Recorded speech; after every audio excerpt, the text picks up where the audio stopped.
So hello friends, कैसे हैं आप सब लोग। तो अभी रिसेंटली हम लोगों ने 9 डेज़ 8 नाइट्स का सिक्किम टूर प्लान किया था, वहीं हम होके आए। तो मैंने सोचा कि एक प्रॉपर वीडियो बनानी चाहिए जिसमें आपको एक पूरी लिस्ट दी जाए, जिसमें आपको पता चले कि हमें कहाँ जाना है, कैसे जाना है और कहाँ रुकना है। तो इस वीडियो में आपको पूरी जानकारी दे दी जाएगी, पूरी इन्फॉर्मेशन मिलेगी। सो पूरी वीडियो देखना, कहीं भी स्किप मत करना। This is going to be a very valuable information for you. तो हम लोग मुंबई से गए थे सिक्किम के लिए, लेकिन सिक्किम जाने के लिए डायरेक्ट फ़्लाइट नहीं है, तो बागडोगरा एयरपोर्ट तक हमें फ़्लाइट लेनी पड़ती है। तो बागडो मुंबई से बागडोगरा भी डायरेक्ट फ़्लाइट हमें नहीं मिली। तो अगर आपको डायरेक्ट फ़्लाइट मिलती है तो वेल एंड गुड, बट हमें मिली थी Mumbai to Hyderabad and then Hyderabad to Bagdogra. तो जैसे भी आपको फ़्लाइट मिल जाए या आप ट्रेन से जाना चाहते हो, पास वाले लोग, तो वो अब बागडोगरा तो आपको एनी हाउ जाना ही पड़ेगा।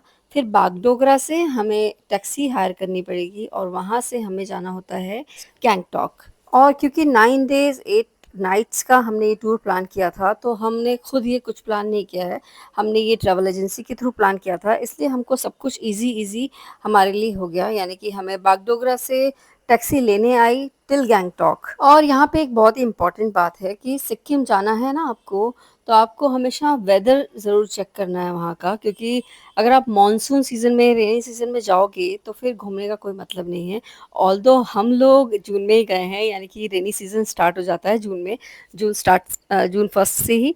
लेकिन थोड़ी-सी भगवान की हम पे बहुत कृपा रही और हमने पूरा टाइम हमें सनी डेज़ ही देखने को मिले। कहीं-कहीं पे हमें रेन और फॉग देखने को मिली, otherwise it was all clear. But कोशिश करना, आप जब भी सिक्किम प्लान करो, फ़रवरी से लेके अप्रैल या मई एंड तक ही प्लान करो, उसके बाद आप इसको ना प्लान करें। और या आप विंटर्स में जाना चाहते हो तो विंटर्स में भी जा सकते हो, बट देन अगेन वहाँ पे फॉग होगा एंड स्नोफॉल तो डेफ़िनेटली रहेगा। पूरे गैंगटॉक में, पूरे सिक्किम में नहीं, लेकिन कुछ-कुछ इलाकों में स्नोफॉल रहता है। And one more thing, pure vegetarians और वीगन लोगों को थोड़ी से इश्यूज़ रहते हैं ऐसी जगह जाने पे, जैसे सिक्किम हो गया या जहाँ पे नॉनवेज ज़्यादा चलता है। तो हमने बहुत कोशिश करी कि प्योर वेज रेस्टोरेंट्स हम लोग ढूँढें। वैसे हम लोग जिस ट्रैवल एजेंसी के साथ गए थे, उन्होंने ऑलरेडी ये प्लान किया हुआ था कि वो हमें प्योर वेज वहीं पे बना के खिलाएँगे, यानी कि वो अपने जो रसोइये थे, जो किचन स्टाफ था, उसको साथ में लेके गए थे। तो हमें पूरा 9 डेज़ हमने पूरा प्योर वेज और बना हुआ, मतलब वहीं पे बना हुआ खाना खाया है, किसी रेस्टोरेंट में नहीं गए। एंड स्टिल हम लोगों ने कुछ रेस्टोरेंट्स एक्सप्लोर भी करे हैं। तो एक सबसे पहला जहाँ हम अभी खाना खा रहे हैं ना, मतलब जब बागडोगरा से आप गैंगटॉक जाते हो, तो रास्ते में राइट साइड पे आपको एक लड्डू गोपाल नाम का एक प्योर वेजिटेरियन रेस्टोरेंट मिलता है। तो जब आप बागडोगरा से गैंगटॉक जाएँगे, तो आपके लिए ये एक ऑप्शन बहुत ही अच्छा है। और 2.5 से 3 घंटे में हम लोग बागडोगरा से गैंगटॉक पहुंच चुके हैं। यहाँ पे हमारे होटल का नाम है blueberry and it is very beautiful and I think budget friendly also. Although इस ट्रिप में हमारा बजट डेफिनेटली लैक्स में पहुँचा है। और जब आप घूमने जाते हो 9 दिन के लिए, 8 रातों के लिए, तो डेफिनेटली इतना बजट तो आता ही है। तो 3 से 2 दिन के लिए अगर आप जाओगे तो काफ़ी कम बजट हो जाएगा। लेकिन अगर आप 8 से 9 दिन के लिए जाओगे तो आपका बजट डेफिनेटली एक्सीड करता है। एंड एक चीज़ और है कि सिक्किम एक्सप्लोर करना है तो 2 से 3 दिन क्या, 8 से 10 दिन भी नहीं, कम से कम 20 दिन आपको सिक्किम को एक्सप्लोर करने में लगेंगे। हाँ, बेशक इसके लिए इतनी छुट्टियाँ भी होनी चाहिए। और एक बार जब किसी स्टेट में जाते हो तो हमेशा टूर एंड ट्रैवल एजेंसी के थ्रू ही जाना चाहिए, क्योंकि हम लोग वहाँ पे कुछ जानते नहीं हैं, तो हम लोकल्स से भी धोखा खा जाते हैं। कहीं भी, मैं सिर्फ सिक्किम की बात नहीं कर रही हूँ, यहाँ पे तो हमारे साथ ऐसा कुछ नहीं हुआ और कहीं भी नहीं हुआ लकीली। लेकिन हाँ, पर अगर किसी स्टेट को एक्सप्लोर करना है तो डेफिनेटली आप टूर एंड ट्रैवल एजेंसी के थ्रू ही जाओ। आपको बहुत ईज़ी पड़ता है, मतलब कुछ नहीं करना होता वहाँ पे, सब कुछ उन्होंने किया होता है। आपको बस उनके बताए हुए गाड़ी में बैठना है, उनके बताए हुए होटल में जाना है, उनकी बताई हुई जगह पे खाना खाना है और उनके ड्राइवर्स ही आपको घुमाएँगे, ठीक है? तो पहली बार आप जब भी जाते हो तो हमेशा ट्रैवल एजेंसी के थ्रू ही जाओ। गैंगटॉक में लोकल कन्वेंस के नाम पे टैक्सीज़ ही चलती हैं, तो आप किसी भी रोड पे खड़े हो जाओ, मोस्टली आपको टैक्सीज़ आती-जाती दिखाई दे जाएँगी। ये भैया भी हमें मिल गए थे, तो इनका नंबर भी मैं यहाँ मेंशन कर दूँगी। अगर आपको लोकल घूमना है गैंगटॉक, तो आप इनसे भी संपर्क कर सकते हो। अदरवाइज़ आप कहीं भी किसी भी रोड पे आप खड़े होके आप टैक्सी का इंतज़ार कर सकते हो। अब उस दिन हम लोग पहुँचे थे शाम को, क्योंकि पूरा दिन भर हमारा बागडोगरा से गंगटोक आने में ही चला गया, तो फिर हमारे पास कुछ ज़्यादा घूमने के लिए टाइम बचा नहीं, तो हमने सोचा कि चलो आज एमजी रोड चलते हैं। एंड उस दिन था सैटरडे। जो मॉल रोड्स होते हैं ना, एमजी रोड, तो गंगटोक का मॉल रोड जो है, एमजी रोड जो है, वो सैटरडे को क्लोज रहता है। हाँ, वहाँ पे खाने पीने की दुकानें हमेशा ओपन रहती हैं, हर दिन ओपन रहती हैं। और लाल बाजार उस दिन ओपन था, लाल बाजार थर्सडे को बंद रहता है। तो आप ये सोच समझ के जाएं कि सैटरडे अगर जा रहे हैं तो एमजी रोड आपको बंद ही मिलेगा, बस खाने पीने की दुकानें खुली होंगी। 6296140651। तो हम लोग पहले पहुंच गए लाल बाजार। लाल बाजार शुरुआत में सब्जी मार्केट जैसा लगता है, और देखो, सब्जी मार्केट घूमने में भी मज़ा आता है क्योंकि वहाँ पे कुछ डिफरेंट डिफरेंट वैरायटी की चीज़ें मिलती हैं। जैसे कि हमें वहाँ पे छुरपी दिखी, गुदरुक दिखा, और भी बहुत सारी डिफरेंट चीज़ें दिखी जिनके शायद मैं नाम अब भूल भी गई हूँ। बट आप डेफिनेटली जाओ और एक्सप्लोर करो। एंड देन इसके ग्राउंड फ्लोर पे तो ये सब्जी मार्केट है, एंड एडिबल्स हैं, एट ईटेबल्स हैं।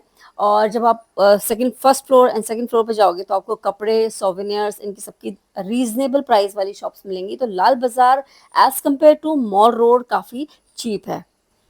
और लाल बाजार घूमने के बाद हम लोग आ गए मॉल रोड कुछ खाने पीने के लिए। अब देखो, सुबह से हम लोग घूम रहे हैं और सिंपल ही खाना खाया, ज़्यादा कुछ नहीं। तो हमने सोचा कि चलो कुछ लोकल ट्राई करते हैं, लोकल में क्या होता है। यहाँ पे हमें मिला मोमोज, एंड क्योंकि अभी कुछ समझ में नहीं आ रहा था तो आज हमने सिर्फ मोमोज ही ट्राई करे, वो भी वेज, प्योर वेज। एक दो तीन शॉप्स हैं वहाँ पे मॉल रोड पे, अगर आप जाओगे तो आप डेफिनेटली वहाँ पे सर्च कर सकते हो। सो गैंगटॉक में एमजी रोड और लाल बाज़ार एक्सप्लोर करने के बाद नेक्स्ट डे हम निकल पड़े नाथुला पास की तरफ। और गैंगटॉक से नाथुला पास जाने के रास्ते में बहुत ही ब्यूटीफुल सीनिक व्यू है।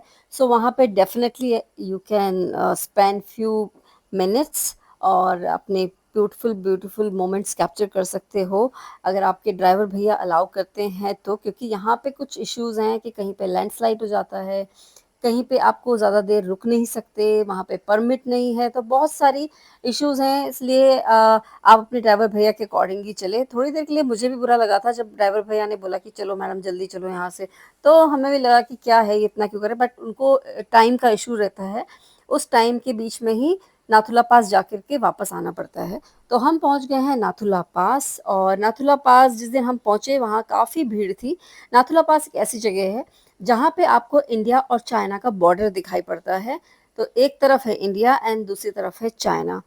और नाथुला पास के लिए बहुत ही ज़्यादा इम्पॉर्टेंट चीज़ है आपका परमिट।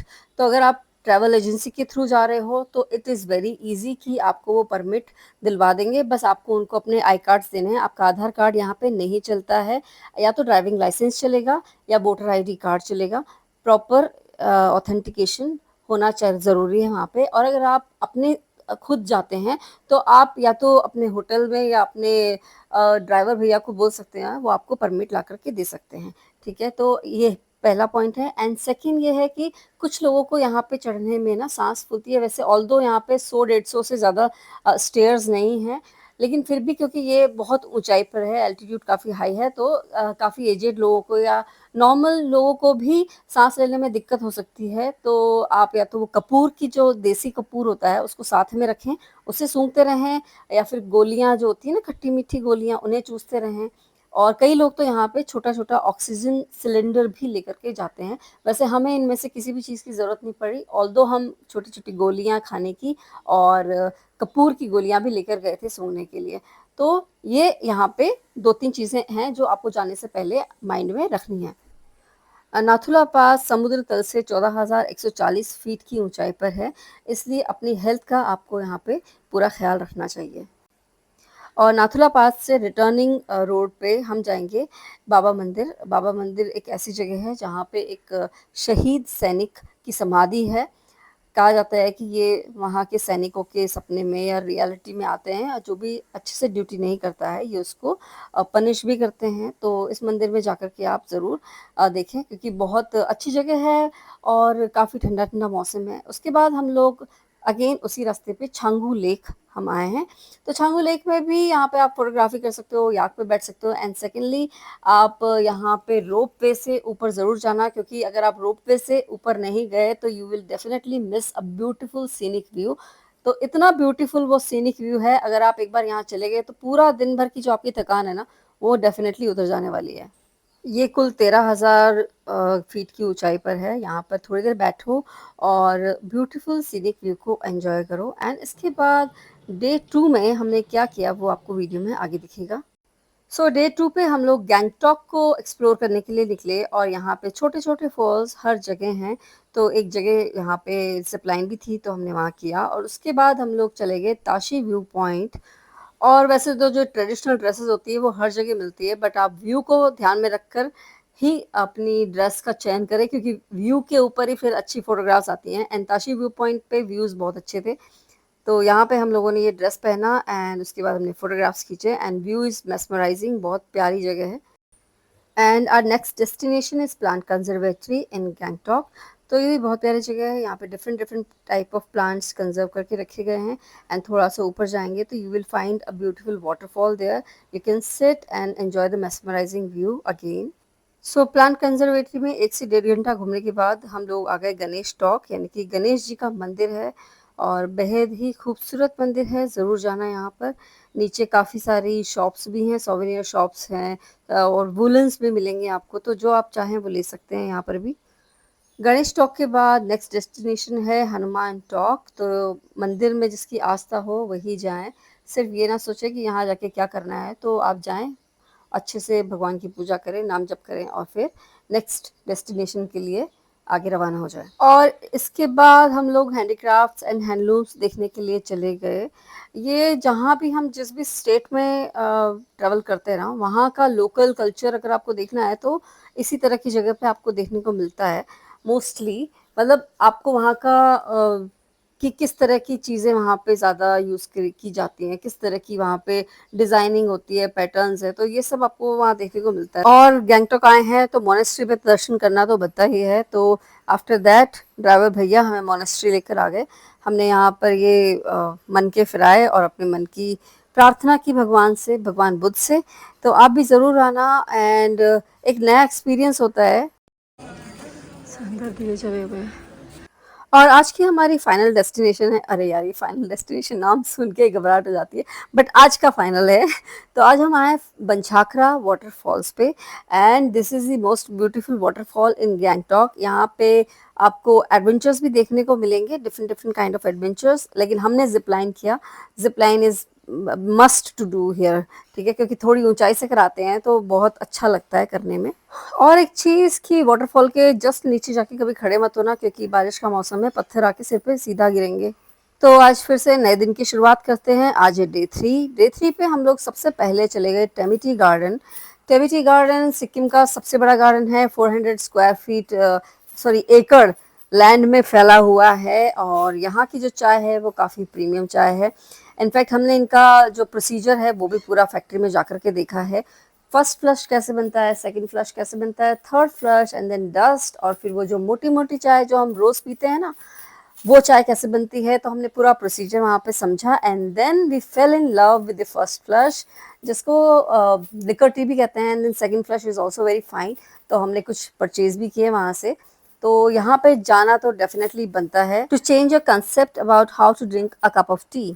एंड डेफिनेटली यहाँ पे आपको किसी भी टी शॉप में या टी गार्डन में आप घूम जाओ, आपको कोई भी फ्री की टी टेस्ट नहीं करवाएगा।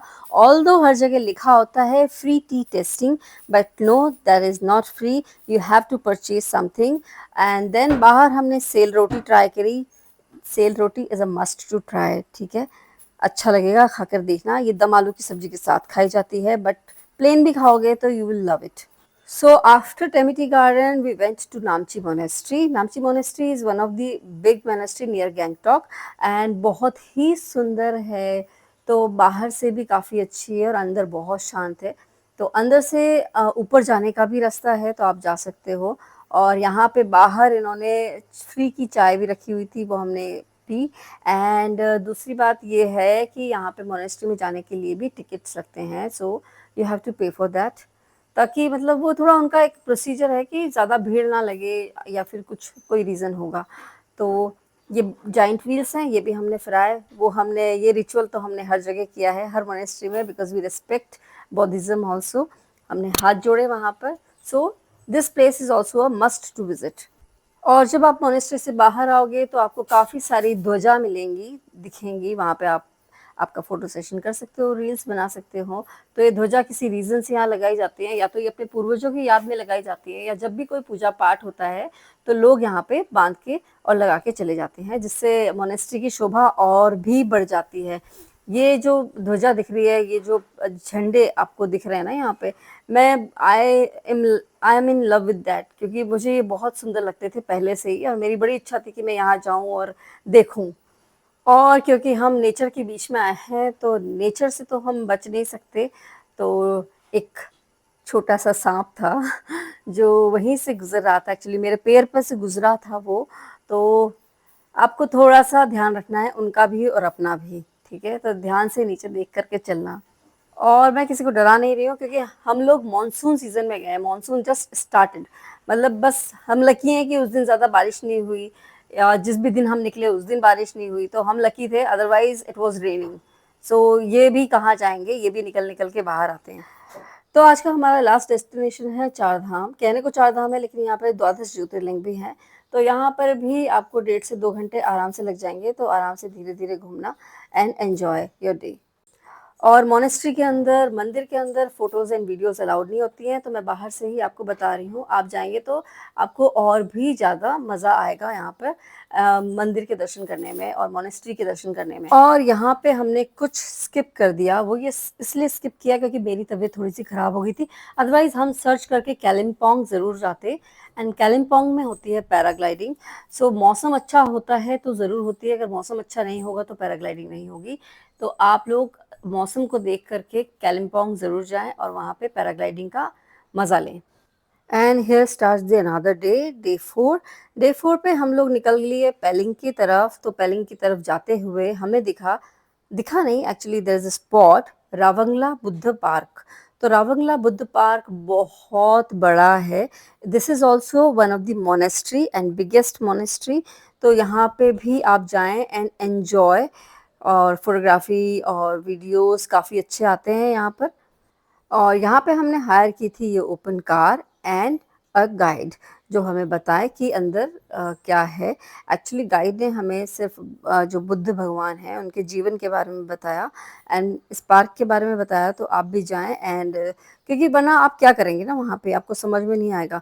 तो यू शुड डू दिस। और inside the monastery, photography and videography is strictly prohibited, and this is one of the most beautiful monastery from inside and outside. And यहीं पे हमने बाहर वेज थुक्पा ट्राई किया। यहाँ पे सारी प्योर वेजिटेरियन शॉप्स है, क्योंकि ये एक होली प्लेस है। तो आप नॉन वेजिटेरियन हैं तो you will easily find any local cuisine there, but हमारे लिए थोड़े इश्यूज हैं। So we found veg thukpa and then veg momos. These are the only 2 vegetarian dishes available for us, and green tea is completely totally mind blowing. So Ravangla Buddha Park देखते हुए हम लोग पहुंच गए पेलिंग, एंड यहाँ लिखा हुआ है I love Pelling, but seriously when I reach there I completely love Pelling. मतलब Pelling is a beautiful small village, बहुत छोटा सा है, लेकिन आपको यहाँ पे ना ज़रा सी गंदगी मिलेगी, मतलब पूरे सिक्किम में नहीं मिलेगी। और वैसे भी पूरे सिक्किम के जो लोग हैं ना, बहुत जागरूक है साफ सफाई को लेकर के, टूरिस्ट को लेकर के। देखो आप इस बोर्ड पे भी पढ़ सकते हो क्या लिखा हुआ है। और जो गंदगी करता है उसे 5,000 रुपीज़ का फाइन भी है यहाँ पर। और लोकल्स वहाँ पे बहुत अच्छे हैं, उनसे आपको बदतमीज़ी नहीं करनी है, आपको उनकी जगह के साथ बदतमीज़ी नहीं करनी है, वहाँ पे गंदगी नहीं फेंकनी है। मैंने कई लोगों को देखा गलत काम करते हुए, यानी कि गंदगी फेंकते हुए एंड ओपन यूरिनेशन करते हुए। So this is not allowed there. If you are ready to pay 5,000 rupees, then you can do definitely. And it's not just about paying 5,000 rupees, it's about your civic sense also. So use your common sense and behave like an intelligent human. सो पेलिंग पहुंच के हम लोग रुके थे hotel Sonam चैन में। सोनम चैन अच्छा hotel है, clean है, एंड व्यूज़ यहाँ पे जिस भी होटल में आप रुक जाओ आपको इसी तरह के व्यूज़ मिलेंगे। सामने ही कंचनजंगा है, but our view is blocked by the fog. तो ये हमको यहाँ पे देखने को नहीं मिला। थोड़ी देर के लिए मिला था, लेकिन वो उस टाइम मेरे हाथ में कैमरा नहीं था तो मैं कैप्चर नहीं कर पाई। अदरवाइज़ आप सुबह निकलो, शाम को निकलो, आपको खुली हवा मिलेगी and you will enjoy the most scenic place, most scenic beauty here. और डे 5 पे अर्ली मॉर्निंग हम लोग निकल लिए, बीच में झरना दिखा तो वहाँ रुक गए, कुछ फोटोग्राफ्स खिंचवाए। उसके बाद हम लोग कहाँ निकले, वो जगह बहुत ही ज़्यादा इम्पॉर्टेंट है माइथोलॉजिकली, एंड अगर आप सीनिक व्यू से देखेंगे, पॉइंट ऑफ व्यू से देखेंगे तो ब्यूटी भी बहुत सुंदर है। तो हम लोग पहुंच गए विशिंग लेक। विशिंग लेक एक ऐसी जगह है जहाँ पे ऐसा कहा जाता है कि भगवान शिव ने वहाँ पे तपस्या की थी, और जब वो खड़े हुए थे तो उनके एक पैर से वहाँ पे मतलब निशान हो गया और वहाँ पे पानी भर गया, और वो उसे विशिंग लेक कहते हैं। तो वहाँ पे जो भी जाता है पूजा करता है। वहाँ पे बौद्ध मंदिर भी है, तो ये जो पूजा है वो बौद्ध मंदिर के लिए है। विशिंग लेक में पूजा करना अलाउड नहीं है। वहाँ किसी भी तरीके के फूल, पत्ते, अगरबत्ती, दिया जलाना अलाउड नहीं है। इनफैक्ट ये इतना होली प्लेस है कि यहाँ के जो चिड़ियाँ हैं, पक्षी हैं, जानवर हैं, वो भी उस लेक की पूजा करते हैं। यानी कि अगर उसमें कुछ गिर जाता है ना, या एक पत्ता भी गिर जाता है, तो वो उसे उठा करके वहाँ से विशिंग लेक से बाहर निकाल देते हैं। उस विशिंग लेक को गंदा नहीं होने देते। तो विशिंग लेक में ना कॉइन डालते हैं, ना ही कोई और पूजा की सामग्री। तो बस आप यहीं से उसके दर्शन भी कर सकते हैं, और हाथ जोड़ के जो आपके मन में कामना है वो आप मांग सकते हो भगवान महादेव से, और भगवान बुद्ध बाहर जो मंदिर है वहाँ पे। एंड इस विशिंग लेक को हमने ऊपर से भी देखा। There is a beautiful track over there. तो हम लोग ऊपर चढ़ के भी गए, मैं, मम्मी पापा और मिहिका और मेरे हस्बैंड। तो ये रास्ता भी बहुत प्यारा है। एंड एक चीज़ और है कि मॉनसून सीजन में ट्रैकिंग करने के कुछ प्रॉज भी हैं, कुछ कॉन्स भी हैं। प्रॉज ये हैं कि आपको बहुत ब्यूटीफुल सीनिक व्यू दिखेगा, एंड कॉन्स ये हैं कि आपको वहाँ के कीड़ों से, जानवरों से आपका पाला पड़ता रहेगा। तो हमारा पाला इस तरीके से पड़ा कि हम चढ़ तो ऊपर गए, लेकिन जब हमारी उतरने की बारी आई, देन वी रियलाइज्ड कि हमारे पैरों पे काफ़ी सारी लीचेस हैं, यानी कि जोंक ने काटा हुआ था। मम्मी के पैर से इतना खून बह रहा था। देन वी रियलाइज्ड कि हाँ, ये कुछ तो है। तब हमने देखा तो हमें पता चला कि ये लीच है। तो एनीवेज लीच नुकसान नहीं करती है। आपका मतलब जो आयुर्वेदिक ट्रीटमेंट होता है ना, उसमें भी लीच का यूज़ होता है, बट स्टिल अगर आपके ऊपर बहुत सारी लीचेस का अटैक हो जाएगा तो आप डेफिनेटली डर तो जाओगे ही। तो मम्मी पे हुआ, मुझ पे हुआ, इनफैक्ट हम सभी पे हुआ। एंड फिर हमने नीचे आकर के, इनफैक्ट ऊपर ही एक कैफ़े था, तो उन्होंने कुछ दवाई लगा करके काफ़ी सारी लीचेस को हटाया। एंड नीचे आते आते रास्ते में फिर कुछ लीचेस हम पे अटैक किया, एंड देन हमने फिर वो नमक से उसको हटाया। तो ऐसा हमारा थोड़ा खट्टा मीठा और बहुत ही मतलब बहुत ज़्यादा मीठा एंड थोड़ा खट्टा एक्सपीरियंस यहाँ का रहा। और ट्रैक को कंप्लीट करने के बाद जो व्यू था फिशिंग लेक का, वो देखकर हमें लगा कि हमें हमने अच्छा किया जो हम ऊपर आ गए। काफ़ी सारे लोग डर डर के मारे कि हाँ, इतना ऊपर कैसे जाएंगे, कुछ हो जाएगा, क्योंकि फिसलन भरी जगह थी। रिस्क तो हमने भी ली थी थोड़ी लेकिन हम महादेव का नाम लेके चढ़ गए। और ऊपर जाने के बाद हमने देखा कि एक छोटा सा प्यारा सा होम स्टे भी था एंड कैफ़े भी था, मतलब कैफ़े विद होम स्टे। तो वहाँ पे जाकर के हमने चाय पिया, एंड उन्होंने ही फिर उन लीचेस का हमारे इलाज किया। फिर उन्होंने ही हमें दूसरा रास्ता भी बताया जिससे हम इजीली हम लोग नीचे आ पाए। और आपको जो भी जानकारी चाहिए हो ना, वो मेरे बाकी फुल व्लॉग्स में है, होम स्टे के बारे में भी और बाकी और चीज़ों के बारे में भी। इस वीडियो में मैं आपको पॉइंट्स बता रही हूँ कि आपको सिक्किम में कहाँ कहाँ आप जा सकते हैं और कैसे आप घूम सकते हैं। इतने सुंदर और इतने प्यारे एक्सपीरियंस के बाद हम लोगों का नेक्स्ट डेस्टिनेशन है स्काई वॉक, जो पेलिंग में ही है। इनफैक्ट हमारे होटल के बिल्कुल पास था। एंड इसको करने में तो इतना मज़ा आया, मैं क्या बताऊँ आपको। आपको देखने में लग नहीं रहा होगा, बट जब आप खुद एक्सपीरियंस करते हो ना, देन यू नो कि ये क्या चीज़ है। तो आप लोग ज़रूर जाना और ये ज़रूर करना। इसका भी टिकट है, आई थिंक पर पर्सन 100 रुपीज़ है। सो टिकट्स तो यहाँ हर जगह हैं, इवन वॉशरूम के भी टिकट्स हैं, यानी कि 10 rupees pay and use types. And cleanliness up to the mark. And यहीं स्काई वॉक पे थोड़ा और ऊपर जाएंगे तो देयर इज़ वन मोनेस्ट्री, लेकिन हम लोग इतना थक चुके थे क्योंकि हम लोगों ने एक ट्रैक कंप्लीट किया है आज दिन भर में, तो हम लोग ने फिर वो अटेम्प्ट नहीं किया। So you can go in that monastery. और इस दिन थोड़ा रेनी वेदर था, तो थोड़ा सा व्यू हमारा हैम्पर हुआ है यहाँ पर, लेकिन वी रियली एन्जॉयड। एंड आप अगर आएँ तो थोड़ा सा मौसम दिख रहा है, जैसे कि मैंने इसी वीडियो में शुरुआत में ही कह दिया है कि जून में ना आए, मई से पहले तक ही आएँ। ऑल्दो मैंने इतने वीडियोस देखे हैं सिक्किम के, हर कोई ये कहता है नहीं जून में भी आओ, जून में भी आओ, बट देन अगर आप बहुत दूर से आ रहे हो ना, तो आप जून अवॉइड करें। मई तक ही यहाँ पे बेस्ट व्यूज़ मिलेंगे आपको। और इसके बाद एक बर्ड पार्क में हम लोग गए। इस बर्ड पार्क का नाम मुझे भी ये लिखा भी हुआ है, लेकिन आई कांट प्रोनाउंस, तो मैं यहाँ पे लिख दूँगी। आप लोग यहाँ पे जाएँ।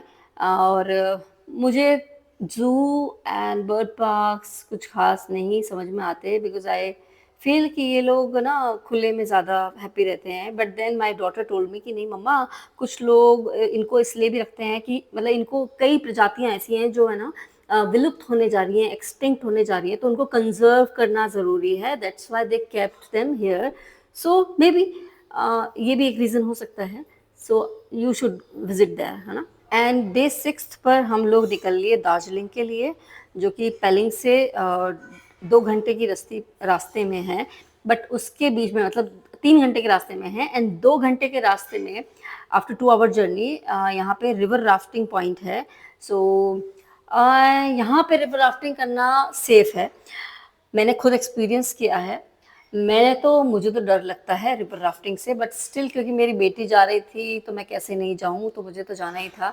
And even our parents also jumped in, वो भी आए, उन्होंने भी एन्जॉय किया। एंड ऑब्वियसली उनको करना भी चाहिए। इनफैक्ट मैं तो आपसे भी कहती हूँ कि अगर आपके पेरेंट्स भी नहीं करते हैं तो उन्हें भी करवाओ, ठीक है? एक once in a lifetime opportunity होती है। मैं तो अब दोबारा तो डेफिनेटली नहीं जाऊँगी, मम्मी-पापा ने भी एक बार कर लिया, वो भी अब दोबारा नहीं जाएँगे। And we really enjoyed. हाँ, थोड़ी देर के लिए साँसें अटक जाती हैं, बट एन्जॉय इट, है ना? यहाँ पे सिर्फ़ 2 ही रैपिड्स हैं, उसके बाद पानी शांत है, इसीलिए मैं इसको सेफ़ कह रही हूँ, क्योंकि मुझे नहीं पता था कि इसके बाद शांत है पानी। यहाँ पे मैं बहुत घबरा गई थी।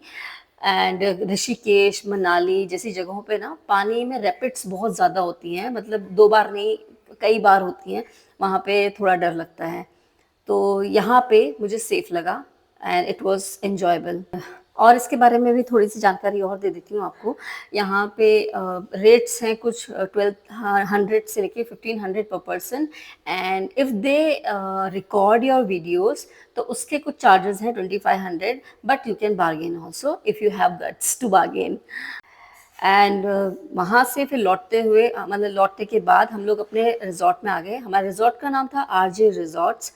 बहुत ही प्यारा रिज़ॉर्ट है। सो जितनी भी नॉर्मल फैसिलिटीज़ आपको चाहिए वो सब कुछ है यहाँ पे। और क्लीन है, ग्रीन है, एकदम सारी लग्ज़री है। 5 स्टार, 7 स्टार, 3 स्टार नहीं है, बट अच्छा है, बहुत प्यारा है। एंड दार्जिलिंग में भी again we went on mall roads, तो मॉल रोड्स पे सारी चाय की दुकानें हैं एंड सोवेनियर शॉप्स हैं and then hand woven things हैं। So if you want to purchase go on mall road. And वैसे भी वहाँ पे जाके आपको यू विल डेफिनेटली एन्जॉय। बच्चों के लिए भी काफ़ी सारी चीज़ें हैं, जैसे घोड़ा गाड़ी है या फिर और भी चीज़ें हैं। एंड डे 7 इन दार्जिलिंग, सबसे पहले हम लोग चले गए Padmaja Naidu Himalayan zoological park. तो डेफिनेटली जूलॉजिकल पार्क का मतलब होता है ज़ू। एंड यहाँ पे बहुत वैरायटी के एनिमल्स हैं जो हमने आपने तो कभी नहीं देखे थे। तो आप जाओ, इनको एक्चुअली नेचुरल हैबिटेट में ही रखा गया है।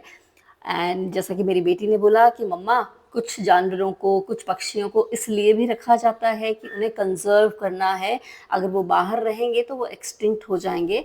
यहाँ पे उनकी ब्रीडिंग की भी व्यवस्था की जाती है। So let's explore zoological park, है ना? वरना मुझे ज़ू वगैरह में जाना इतना पसंद नहीं है, but definitely kids will enjoy. And after zoological park our next destination is Rock Garden. Rock Garden नाम इसलिए दिया है क्योंकि काफ़ी सारे वाटरफॉल्स हैं जो कि बड़े बड़े पत्थरों से निकल के आ रहे हैं, और इसका टिकट है 20 rupees per person. So go and enjoy. And after that another tea garden there, तो उसको भी अगर आप एक्सप्लोर करना चाहते हो so go and explore the tea garden. And यहाँ से भी आप परचेज कर सकते हो, but there is no factory outlet there.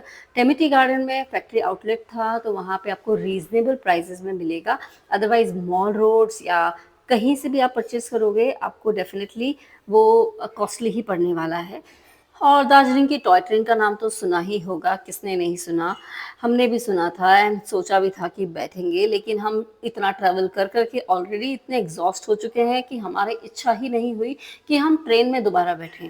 झूला होता या पैराग्लाइडिंग होती या कुछ और होता तो definitely I would have attempted, but not this. और इसके फेयर्स भी 1000 से लेके 1500 रुपीज़ तक हैं। I don't know, it depends on the route may be. So हमने इसका कुछ टिकट लिया था, आई थिंक 100 रुपीज़ का टिकट था। सो हमने एंटर किया एंड देन फोटोग्राफ्स खींचे एंड देन हम बाहर आ गए।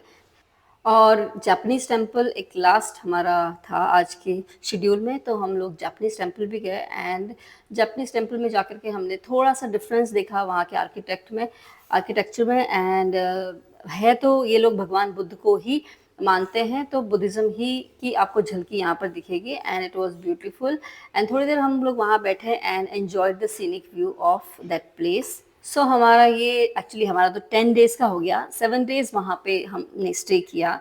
7 days from Bagdogra to Gangtok, Gangtok to Pelling, Pelling to Darjeeling का ट्रिप यहाँ पे होता है कंप्लीट। और हमारे शेड्यूल में लाचुंग एंड लाचेन भी था, बट यू ऑल नो कि वहाँ पे फ्लड लाइक सिचुएशन थी एंड लैंडस्लाइड हुआ था, तो वो पूरा कंप्लीटली क्लोज था, तो वहाँ हम नहीं जा पाए। May be next time will definitely go and explore और आपको भी बताएंगे। तो अभी तक आपको ये वीडियो अगर पसंद आया हो तो please hit the like button and subscribe my channel and comment down below. कुछ पूछना है तो पूछ सकते हो। तब तक के लिए bye, have a nice day, Radhe Radhe.